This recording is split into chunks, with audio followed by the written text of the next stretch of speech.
Enough of this palaver. Let's get the show on the road.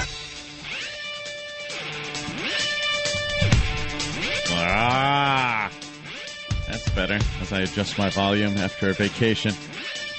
We do have to do a little tweaking after vacation. Hi, it's the Opie and Anthony program. In for the vacationing Opie is Rich Vos. And, of course, Jimmy Norden. Yes. Always here, right by my side. Yeah. To your right, as a wife should be. It's right. Yes, on the right hand. Hi, we're back from vacation. Like I said, this isn't another rerun, as they call it in television. It's actually live. Hi, Rich. Can I, since I'm in for Opie, make some changes here and get rid of me? What? You want to get rid of you already? Well, I'm just saying if I had that power. No, I think you're in it for the haul today. Later on, we have Tom Jones in. I'm really happy about that. Very excited about Tom Jones. This song makes me so happy. Does it? Oh, yeah. I'm a man.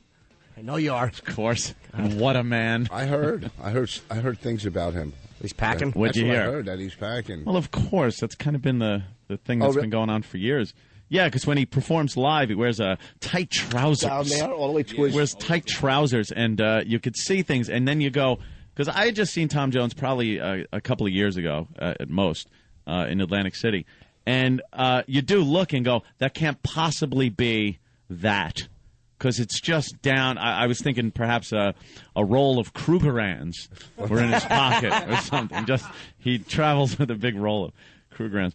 But no... It's all Tom, apparently. Wow. That's why the girls get all sexed up. Sex bomb. They get all sexed up and throw their panties at him and bras and he apparently all ages too. There were teen girls there, and then there were old bags. Really? They're all throwing everything from thongs to big bloomer panties. And then he wipes his head with them. He sweats like a pig. Wipes his head with him and throws him back into the crowd. You can always tell what kind of woman is throwing her thing at him if he wipes his head and he looks like an Indian woman at the end. Yeah. Like, oh boy, she's probably cranky this week. Oh, yeah. That girl had Mexican. Well, hi. Like I said before, hi. Opie isn't in because apparently honeymooning. Yeah. That seems to be the thing. It was all on the QT before we left and went on our Thanksgiving break. But I don't think it was that good a secret, was it? Yes, Opie got married, and it was in California, and he's upset about the ban. He's married his girl. Of course he did. The lovely Lindsay was as beautiful as everyone thought she would be in her wedding dress. Ugh. Isn't that ridiculous when she came walking in? It's like, wow, that's how a bride should look. It's it's like that's how a bride should look, not with razor stubble. Hi, Daddy. I guess you want me to be a bride this evening? I guess it was a secret when it came to Pavarotti. Pavarotti? What's it? Oh, Pavarotti? You know, it's mere moments after the show started. Mere moments. What does that even mean? I don't know what he was even going Pavarotti? for. Yeah. You know the guys that take the picture? I was the picture. I wasn't going to make any mistakes today, too. I said no mistakes. The Pavarotti? Well, you're not as far as Voss goes. That's right on target. Was a secret as far as the Pavarotti, you mean like... Forget it. It didn't work. That one didn't work. See, he was, I guess, trying to make a point that there weren't a bunch of photographers there snapping pictures at the fact that Opie was getting married. So he wanted to say that it was a big secret with the paparazzi. If you mixed up Pavarotti and paparazzi, I'll throw my hot coffee in your face. Oh, he did.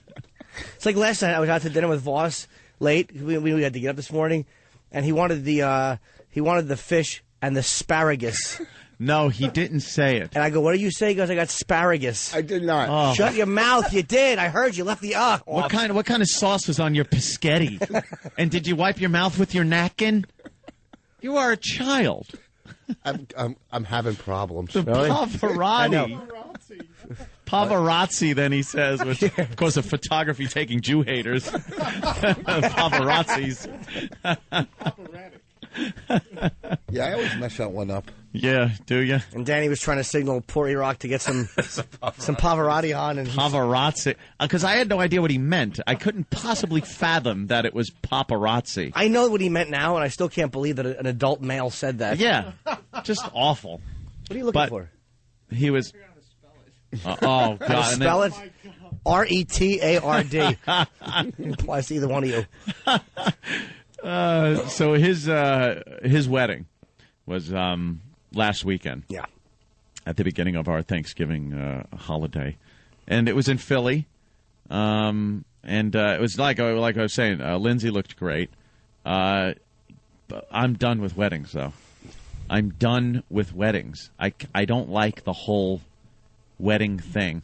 I wasn't even involved in this one either. Like everyone's like, why aren't you, on the crew, on the wedding crew? I was like, nah, I'm glad I didn't want to be. And then the seating, I got a little bone to pick with Opie. I have an issue over the seating too. The seating was weird. I was behind a concrete pillar and could not see anything. My back was to it, so even if I was facing it and the pillar wasn't there, it would have been hard to see. Voss, do you want to ask the pillar why he didn't just turn it over and sleep on the other side?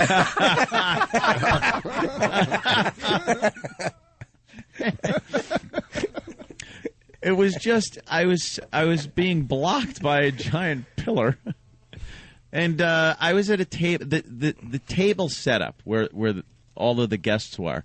I think they just put names in a hat and threw them out. We were like, I wanted to sit with Jimmy. Yes. And, all my pals. And I was with Ron and Fez, which was fine. But then, like, Travis was at my table, which was okay. But I would have rather have had Jimmy at my table. And Danny, of course, I would rather have at the table. Because I hang with Danny a lot. Like, you should know, who we're hanging with usually. Or at the tables next to each other? Next to each other. Yeah, there was a table. Like, I was at the table with Ron and Fez, and then there was a table in between, and then there was the table with Patrice and Jimmy. I'm like, what? Why the hell? You guys should have put that table next to us. You guys were almost in the kitchen. That's where your table was. I was the furthest away from where everything was going on. It was the table furthest away from everything. You were at the undesirables. Yes. Was it the table that they would have put, like, Dave at? They put a couple with us. Well, tell them who was at the table first. It was Rich and Vonnie. It was Patrice and his girl. Yeah. It was me in an empty seat. They should have put you guys next to our table, though. At least we could have kind of leaned over and gotten a few chuckles. And then there was the football player. Tyson Walter and his wife, who was fine. I like Tyson. Who hates him.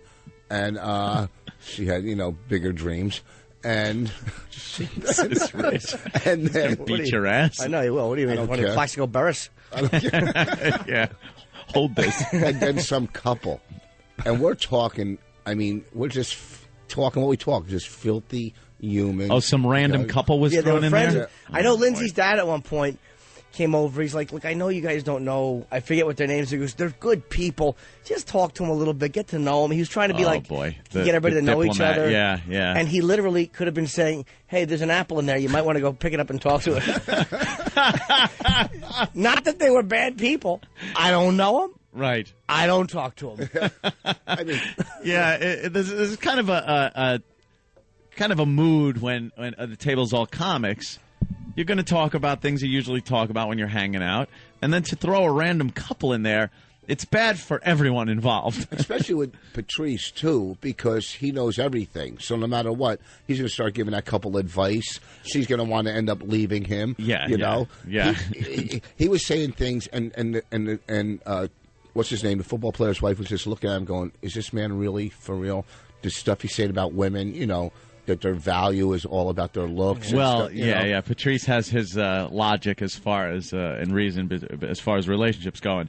On the show, it works great. Yes, amongst the comics, it works great, and even the listeners and everything. But amongst people that don't know him, he kind of comes off like a lunatic. Yes, he's wearing a pimp hat, and his girlfriend has a black eye. So what are they going to expect? Oh my God! Yeah. On the show, he's great, and he's a brilliant comic. And at weddings, he's just a spoiler of fun really and a ruiner of relationships. So Bonnie and I are talking about the first time like the first night I met her, the second night I met her, the things I did in the car with her. Yeah. That involved my face, Of course. And we're talking about this at the table like it's a normal thing, and the couple is just staring at us going, the second time he met her in the car, he's doing that. They were horrified. They were watching the rest of the table like it was a giant screening of Two Girls, One Cup. They were mortified at the language, the dismissive nature in which we shut up when we talk to each other. Yeah, you aren't the most courteous people to each other, but it's fun. It's what you guys do, and if you just throw a random couple in there, they're not going to get it. And all the waiters looked like there was something crooked about their heads or something wrong with them. And we had this one really gay guy, and I just said, "Can I have coffee?" And I called him Cookie, And he got so mad. He went, "My name is Ed or something." All right, Cookie, just get me a coffee. He was a very slight man. He was he was the waiter with the tiny head. It was almost like a little child had put on a big waiter's uniform. I was just fixated on the lesbian waiter. Oh God! Yeah. Joe Pesci. Every time she came back, I thought of somebody else. She made Rosie look feminine. Yeah, that was the manliest woman. I was fixated on that one. I wasn't able to really mingle with the homosexual gentleman waiter. Yeah, the seating, I had issue. When Ope gets back, we're going to discuss the seating. The seating was one thing, but let's bring it back even further and go to the church. Okay. The church was, of course, beautiful. One of those full church mass weddings. Then I found out later the church was set for a location for a movie. Yeah, Sixth Sense. That is the Sixth Sense Church. I did not know that. Yes. Iraq? Iraq, if you would. Ron made a point of telling everybody that this was the church as everyone's leaving after the ceremony. He's like, where this is? Sixth Sense Church. Yeah, I didn't know that. I would have, taken some pictures with my iPhone instead of texting everybody during the ceremony. If I knew that was the church. But Patrice walks in, and there wasn't one person surprised at his getup. And I will call it a get-up. It was a black tie event, this wedding, which I guess to some people constituted a Budweiser jacket. Yeah, I saw one gentleman in front of me had a Budweiser jacket on. Someone else was pretty much just came in their PJs. One guy was in sweatpants. Sweatpants. I thought it was black tar. Wait a minute. What does that have to do Nothing. He just was trying to think of a T word. I know. Like hot tar. We got it. For hot tar. Yeah. It still doesn't make terrible. sense. Why would the guy in sweatpants? If you went with the flow, no one would have realized. No one wears sweatpants when they're tarring a roof. You would wear something a little more durable. No one. No one complains about a pillar. Okay, big deal. What? I couldn't see from behind. I didn't have X-rated vision. Well, you're the host, and you tell somebody else, "I want to sit at that side of the table." I wasn't going to. Wow, you think I was going to tell Opie anything about that wedding? You think I was going to suggest anything? No, at the table. With the state of mind he was in before the wedding.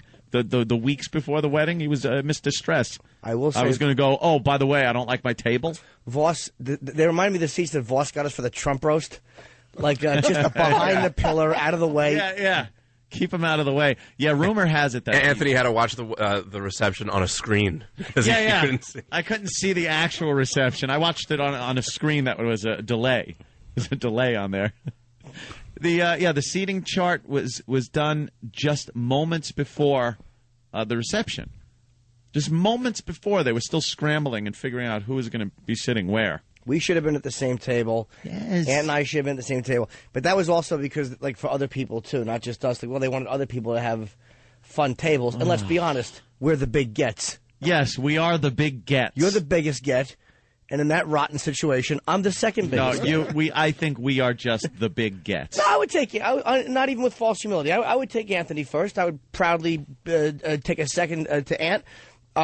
They wanted to spread us out a little bit, and they figured Ron and Fez, they probably could have spread a little bit too. They could have put Fez at one Fez table. at another table. With Fez, it was like dining with the captain of a ship. He had that big beard on, that gray beard. He looked like he had to get up and steer the Titanic. He looked like the head of the White Star Line. His big beard. Yeah, Patrice's outfit. I got to get back to that get-up. Everybody was saying, I wonder what he's going to show up in. And he shows up wearing his hat, a fedora, like a velvet fedora, and some type of velvety suit jacket. And his girl showed up, and just bam. His girl is bam. Yeah, I know. She's very sexy. Right? Real sexy. My wife was sitting right behind him, in the pew behind him, and she's going, "Look at her ass." My wife is, She was Bonnie was commenting on Bonnie couldn't Patrice's believe chick how ass. round and solid her ass is. It's fair. I got to be honest. Even though it's Patrice's girl, I know her well enough to say it really is awe-inspiring. It's perfect. Yeah. I told him last night on the phone he has a perfect girlfriend. He talks a lot about the fact that he doesn't deserve her in the pure physical sense. Like why Really? is she? But then, yeah, exactly. I'm breaking new ground here. But then he starts talking about her place in the relationship and things, and people that listen to the show have heard it. It's just ridiculous that she's ever with him. Like, what type of self-esteem problem does she have that she stays with him when he just talks like that right in front of her? He reminds her of somebody. He reminds her of a conflict she's working out in the past. And when that conflict gets worked out, we're going to have one sad fat man on our hands. Like, I don't think he understands how good he has it. Yeah. He's beautiful. Look at her. Yeah. He talks a great game, but the second she's gone, does he think he's going to be able to hook up again like that? What didn't you like about his outfit? The fact that he should have been swinging a watch and had "Keep on Truckin'" written under him? Yeah. He's zoot-suiting. Meanwhile, at the church, as he's walking in, he sees all of us, the staff and everything in tuxes. Yeah. So he's surprised, and he's pointing and laughing at us. Yeah. In my nice three-piece tux, thank you, Keith. And then, Patrice shows up with his mustard tie on. With a mustard-colored tie and his fedora. I know. And that, too, by the way, let's bring up gospel music. I was very taken by the selection of music in the church. I walked in. I was ready for a typical wedding, and white wedding. And I walk in to gospel music being sung by black gospel singers up in the balcony. They were good, though. Their voices were great. Rich, they all are. They're musical people, Richard. Yes, the singing, the gospel music. It was Baptist music. It was what? Baptist. Gospel. Yeah, Baptist, like a Baptist church. Yes. I can't even argue with you on that because I don't know. There was we were on the floor. Same thing. And the choir was up, and they were good. I mean, Yeah. they were up on there was a wraparound balcony around the entire church. It was really an odd-looking church, but very nice. And I was looking, because the whole gospel choir was looking over at the wedding at one point. And I said to whoever I was sitting next to that it looked like a court scene from the 1950s. Yeah, all the white people on the bottom and all the black people on top, because there was a time when they stopped singing. Yeah. Patrice had a great point, too, about how it was a Catholic ceremony. So there was all the sadness and Jesus dying stuff and all that. But then with the gospel, it was like, and Jesus died for our sins. Oh, happy day. Oh, happy day. And you're like, it's kind of a weird juxtaposition going on here that I don't quite understand. See, all the pictures in that church too were like Jesus being dragged with a. You guys got to let go, because it's really depressing. Oh, being a Jew in the Catholic Church. Yeah. No, there's plenty of pictures of Jesus suffering in Catholic churches. It's Rich, not a happy moment going there. No, They're it's looking not around. meant to be. You're not supposed to feel good or happy when you leave church for some reason. They say it's a good spiritually uplifting thing, but you walk in there, and wherever you look, there is a gentleman just being nailed on the cross, carrying the cross. It's all about just suffering. Why don't they show Christ in a Buick looking out the window with a smile? Yeah, just kind of happy. Maybe some of the earlier days where he's building a table. on just the third, feeling good about sanding the top on nicely. the third tee. Yes, on the third tee. Here's Christ watching the Apostle Paul step into dog logs. Yeah, look at him just laughing with the apostles. One of the apostles falls down, and they just laugh. Walks into a glass door. Oh, there weren't any. Oh, wow, we have... Oh, look at that. Oh, what is this music? 40 minutes later. 40 minutes later, and how about the gospel Where was music? the That would have been gospel? nice. Why didn't at you put the gospel time. music? Oh. Well, that would have That would have actually been perfect. fitting when I was talking about gospel music. Yes. Well, Opie's not here to give a glaring look at Iraq of hatred and put the fear of God into him. Is this like the substitute teacher's in for you, Iraq? You're just going to F off all day? Because the real teacher isn't here? Was looking for the song they were singing. I think. What do you think? All the listeners were at the church? Yeah, they were all there and would have known. I think Patrice was wearing the Suge Knight collection. It did look very good. It did look very Suge Knight, very Suge Knight-ish. We must take a break. Okay. I'm sorry to say, but don't go anywhere. We'll be back. And of course, the number 877-212-ONDA. O&A. 877-212-O&A if you want to call up. It's the Opie and Anthony program. Ooh. Picking out my favorite bands on purpose? Yes. Hi, it's the Opie and Anthony show. Hello. Opie's on his honeymoon, so we're just kind of... We're here anywho. With Rich Vos standing in. And Jimmy Norden. Discussing the wedding. Yeah, we were talking about Opie's wedding. Opie is he's married now. He's a married guy. And we were talking about the seating arrangements and how far away. I couldn't have been further away from the action. Like, I would think. I'm not... And I don't know how entirely unhappy I am with that. Because I kind of like being in the back of the classroom kind of a thing. Yeah. But I was so far away. It was a pretty big room. And I was so far away and behind structures that I couldn't see anything. Like when they were dancing for the first time, I had to get up out of my chair and peer around the pillar, and I still really couldn't see anything. It was, I will honestly say, and without prejudice, I will say it's the best wedding I've been to because there was a lot of cheesy stuff that wasn't done. Yeah. Oh, okay, yeah. They kind of put the kibosh on some of the cheese. Some of the stuff that makes you want to vomit at a wedding. Yeah. Like, I wish they would have served the dinner within 4 hours of our arrival. that cheesy thing. But aside from that, I mean, they really didn't. They didn't cheese it up, which I liked a lot. You know what got me though? Ron Bennington from the Ron and Fez show. He was trying his best to bring cheese into it. Was he? Yeah, he at one point got a conga line going because no one at Opie's wedding was going to do the conga line. No. It's cheesy. It's stupid. It's so hack. And Ronnie just gets up and goes, "Come on, everybody!" He grabs some girl by the hips, and or Fez, one or the other, and started conga lining around the room. So he was trying his best to keep the cheese factor in it.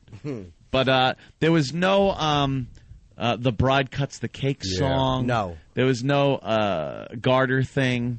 Right. Where they did the garter and then the throwing of the garter and all that happy horse crap. No chicken dance. Yeah. Chicken dance. Or slide. Yeah, none of that cheesy crap. The music with the band was great. I felt like my old aunt. I kept saying the band's a little loud. The band was playing nothing but like old music. They I don't know if they stepped it up, brought it into the 70s at one point, but it was mostly like 40s music. They were good. They had good voices, I thought. Of course, you thought so. Yes, we were in high school when those songs were written. Yeah, no Cotton Eye Joe was being played. Thank God. But yeah, it was a very typical of how I know Opie that it was his wedding. Like, they turned the mics off during the exchange of the vows, which was a little odd, but that's, Opie said, he goes, I just kind of want this private little moment thing going on here. You know, I didn't want to blast it out over the whole church.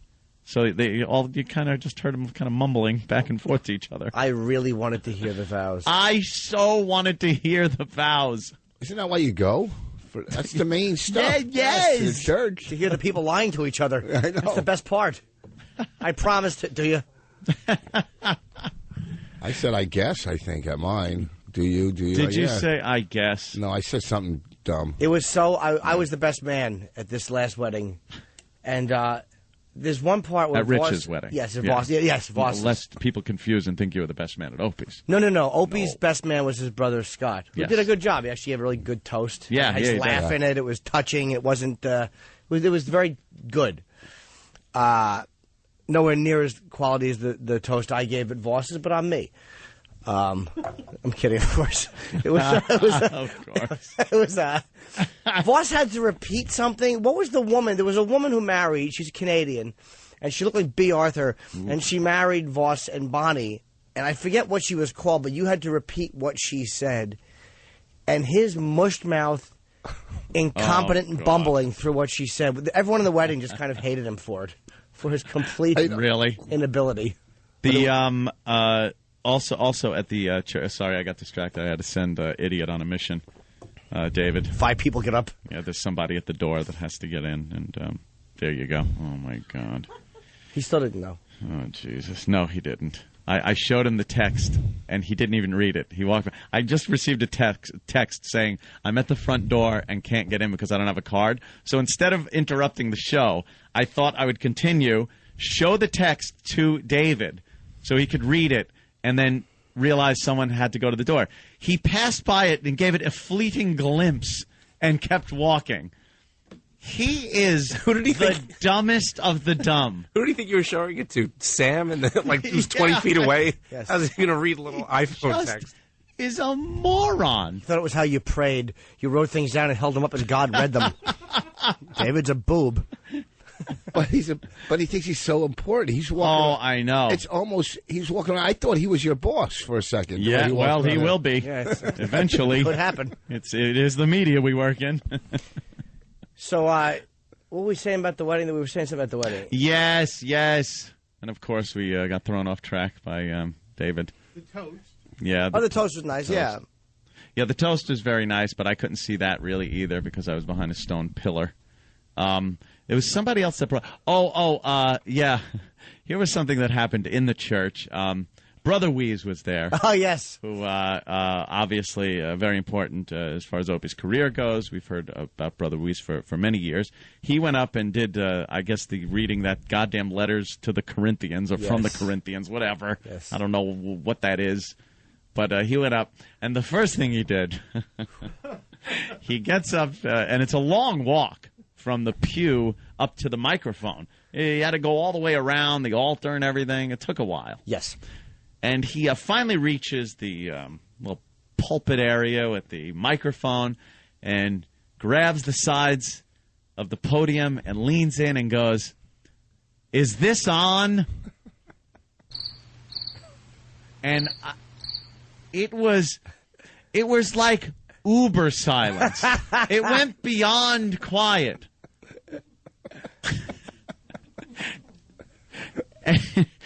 And yeah, all I feel about 3 minutes later is a vibration in my pocket, which is my iPhone. And I pull it out and check the text that came in, and it is from my pal Jimmy Norden. And it just says, "Is this thing on?" And then in quotes, "crash." And then the whole thing just turned into a texting match between the entire show staff. Dude, somebody pointed out the laugh, and I'm sure Weeze would have laughed if somebody had a car crash on their phone and had played the car crash. And right at that moment. It would have been the biggest laugh you've ever heard anything get. Because it was pure, unadulterated silence. Church silence. Church silence. Not even that little low mumbling in church silence. Everyone was completely just taken by the fact that was not funny. It was so. All right, here's how it went. You got to play this. Is how it should have went with the correct. All right, is this thing on? No. Oh, okay. Okay. All right. Take two. And now with the reading of the letter from the Corinthians, Brother Weeze.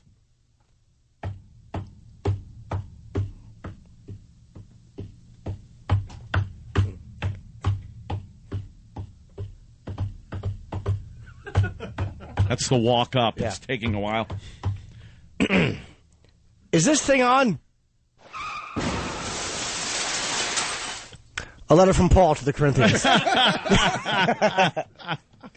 He didn't know he was reading till he got there. He was sitting next to me. Did he really not know? He didn't way. know. I'm not funny. lying. He didn't know he was something reading. from the seating thing, I don't doubt it. He didn't know he was reading. And I was getting scared that I was going to be, and now Anthony's going to come up and juggle. Yes. He sat a next. read off from a read off. Oh, jeez. Sorry. From Mein Kampf? No, of course. I was going to say a reading from Goebbels to the Corinthians. I said a read off because I'm talentless. A reading from Hitler to his incompetent generals. How dare you defy me? And then he goes, and Anthony sits down again. Go ahead, Rich, sorry. No, nothing. He was just looking at the, the what do you call it? The program. There were programs that were handed out. The program, and he saw his name, and he was like, and he had to open the show. I mean, he was like the first reader too. Yeah, that was the big opener. And it had to be scary. I mean, you're up top there. That wasn't like. I mean, he was up there like that's where the Pope probably goes when he's in town. That whatever. Yeah, He's whatever a radio happens guy, there. dude. He's fine with reading. He probably just would like to have a little. He wasn't a little notice maybe, and not something. It's just something about radio guys because I tried the same thing at some dopey awards show where you try to make a joke and it just doesn't work. It was like watching one of your buddies. Because, his show is back on, by the way. They're back on at Rochester. Yes. It's funny that one of your friends makes a joke and it bombs. And it was just funny. It was like, oh, yeah. It could have been any one of us that went up there and said something that bombed and would have been. Yeah. But the only response we had was dead silence. We couldn't go like, ah, you couldn't. Or, boo. So it was just this dead silence, which was very uncomfortable. Yeah, because it's a church. Yeah. Then we just started, like I said, just text bombing each other about everything in the church and the gospel. Of course, I had some comments about the gospel singers. Yeah, hoping none of those texts got intercepted.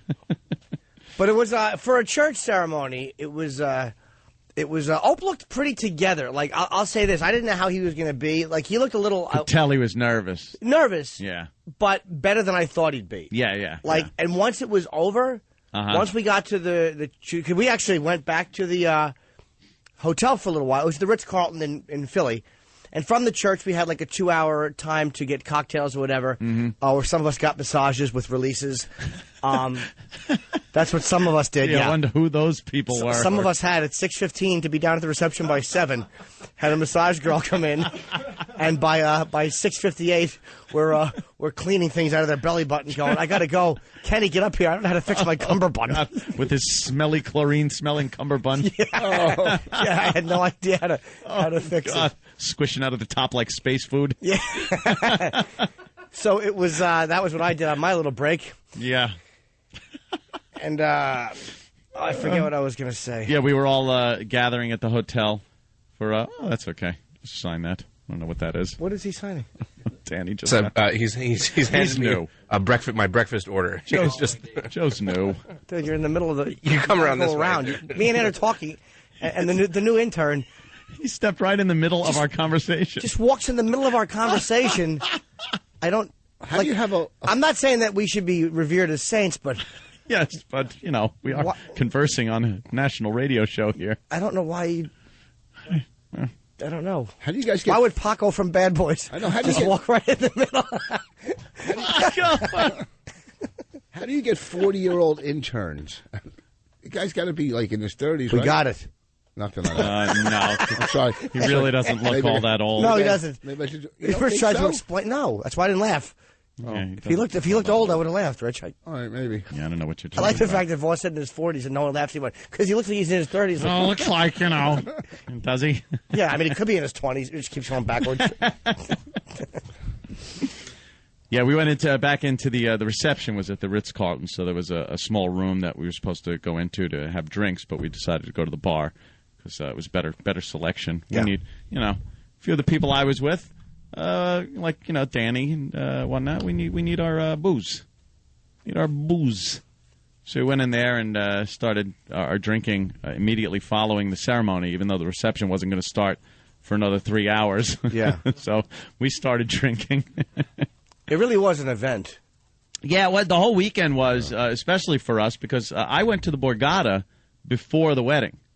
We took a car down to the Borgata to do a little gambling, which gambling, I assume gambling means there's a chance you're going to win. So I didn't do gambling. I made a giant contribution to the new wing over at the Borgata. Oh, wow. Oh. Didn't get any better? Oh. Hey, Opie, That wing is nice, Opie didn't get a gift. That's how bad it was. I used every last dime I had on me. And the bag that I had Keith guarding oh so much on the way in was just tossed on top of the rest of the baggage on the way out. Oh, wow. Oh, yeah, they cleaned me out pretty good. And then I was smart. I went back after the wedding, hoping to make it all back. Sure, That's what gamblers do. Of course. And wow, didn't quite do that either. Did you get any of it back? It's like No. Did you give more away? Oh yeah. it's like walking into the cell. I'll show him for what he did, and then it happens. Yeah. I'm gonna show him. Yeah, they might have got me on the way in, but I'll get them on the way back. Wow. The dealers were magical. If I had a 20, they were pulling up 21s. There was a hand in particular where if you get dealt a couple of 2s and the dealer has a 4 showing, you split your 2s. See, well, I may sound like a novice gambler. Yes, Jimmy. But yes, if that happens, can you yell "Deuces Wild"? I don't know if that's right or wrong. Yes, And see? That's a secret. Most people don't know. And then you call them 3s. Yes. Do something stupid. You yell "Deuces Wild" and you pick him up and you run around the table going... See, no one knew that. What happened when you split your deuces? Well, you split your deuces because the deal's showing a 4, and you're thinking he's going to break, Yeah. So you split the deuces, and another deuce comes out. So now, when you split your deuces, you got to put up another bet. Yeah. You double your bet. So you got to put down another one. And then when you split again, because the third deuce comes up, you put up the bet again. Now the card comes out on top of the first deuce. It's a 10. So there's a 12. That's not good. That's not very good at all. Then the second card comes out. It's a 10. There's another 12. The third card comes out. It's a 9. Now you have 11. So you place now a fourth bet down on this disaster because you have an 11 and double down. Now you get one card. But since you have an 11, odds are a 10 comes out and you have 21. What comes out? Wait, and hold on. You double down on an 11. On 11. on the one bet. Yeah. So you have two 12s. two 12s and an 11. So the 11 you double down on. He has Yes. 4 Okay. bets going now. Double down. Now there's 4 of the original bet is on that table. And an ace comes out, making the third and final 12. But, hey, no. You could have made it hope 22. Hope isn't lost. Oh. Hope isn't lost because the dealer has a 4 showing. So that's, under normal circumstances, they would turn over that 10, have a 14, turn over another 10, bust, and I win all my 4 bets. But, of course, the dealer turned over a 6, making a 10, and then the ever-present and all-knowing king comes out to give the dealer a 20. That's great. So you got a 22, and they had a 20. You win. See, it doesn't quite work that way. Oh. That was how every hand went. Every hand. And boy, was I letting the dealer and everybody in the area know that I was not happy with the way I was being dealt. Were you being a sore sport? I was being what they call a sore loser. At one point, Keith was looking for me after I stormed off in anger. Keith was looking for me, and he went into the high roller area and stepped up to the top of the stairs, and everyone just turned around and went, "He's not here!" Like they all knew I wasn't there because it was quiet, and they were all like, if you find him, don't bring him back here kind of a thing. Did the casino want you back there? Well, of course. But the people, I kind of turn into whiny Anthony when Whiny, spitting Anthony. Yes, at one point, some poor gentleman whose only job it is to polish the floors at the Borgata for probably minimum wage, was polishing the floor at the exit way to the high roller section. And as I walked out, I made a point of spitting right in front of him on the floor. I spit on the floor in front of him and gave him a look like, yeah, clean it up. Were you trying to help him polish the floor? Yes, a spit shine. Yeah, you should see the way they used to call him Spit Shine Sammy. Makes the floor to Borgata like mirrors. Like mirrors. You love it. Now go get your broom. Go get your shine spit. Was the dealer when he was busting you? Yeah. Was he making a face like, "Oh, I wish you were winning"? Dude, if they had an emotion, those people that deal, it would be one thing. But they're emotionless monsters. They're cyborgs. They have no emotion. So I lost and felt very poorly during the time I was leaving. But I get over it quickly. I rationalize it like, well, what was I going to buy? A car, Yeah, we got to take another break. All right. But just hours more of merriment. So don't go anywhere. What's that number again? It's a 1-877-212-ONA. That's what you got to call. 877-212-6263. We'll be back with more of the Opie and Anthony Show. All right, well, that sucked. To hear the Opie and Anthony Show 5 days a week live on satellite radio, online on your phone or tablet, or even on demand, go to SiriusXM.com. Also, interact with the Opie and Anthony Show on Twitter, @Opie Radio, @Anthony Cumia, and @Jim Norton.